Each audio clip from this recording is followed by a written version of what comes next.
میں بھی مرثیہ بیان کرتا ہوں معیشت کا، اور عارف علوی بھی بیان کرتا ہے، اور شہباز شریف بھی روتا ہے، اور اس کا رونا مجھ سے زیادہ تیز ہے۔ وہ کہتا ہے کہ IMF نے اتنا سخت شرائط پیش کیا ہے کہ وہ بہت خوفناک ہے۔ بابا، IMF نے تو یہ بھی کہا ہے کہ جن کے اثاثے باہر ہے وہ ملک میں لائے۔ آپ اس شرط کو ماننے کے لیے تیار نہیں ہے، لیکن جہاں غریب کا خون نچوڑنا ہے اس کے لیے آپ تیار ہے۔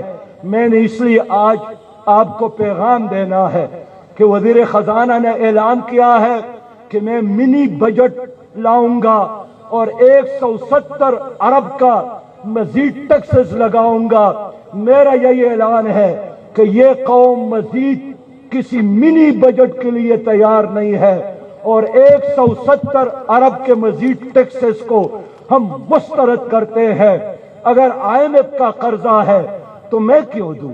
آپ کیوں دے؟ غریب کیوں دے؟ مزدور کیوں دے؟ کاشتکار کیوں دے؟ قرضہ جس نے لیا ہے، زرداری نے لیا ہے، ان کے بلاول ہاؤسز کو نیلام کر کے دیا جائے۔ عمران خان نے لیا ہے تو بنی گالا کو فروخت کر کے ادا کیا جائے۔ شہباز شریف، نواز شریف نے لیا ہے تو ان کے جاتی عمرہ کو نیلام کر کے دیا جائے۔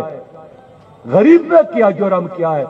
یہ کیسا ملک ہے؟ ہر بار غریب قربانی کا بکرا بنتا ہے۔ اس بار قربانی کا بکرا بننا پڑے گا جناب شہباز شریف کو، جناب عمران خان کو، جناب زرداری کو۔ پہلے خود قربانی دو، ایسی قربانی جو قوم کو بھی نظر آئے۔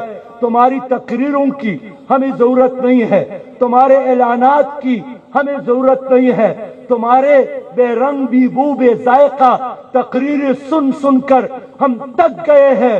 اب عوام نتیجہ چاہتے ہیں، اور ظاہر ہے اب فیل ہو گئے ہیں، ایک نہیں 100 بار فیل ہو گئے ہیں۔ لوگوں، سیاسی رشوت کی طور پر یہ وزارتوں کو تقسیم کرتا ہے۔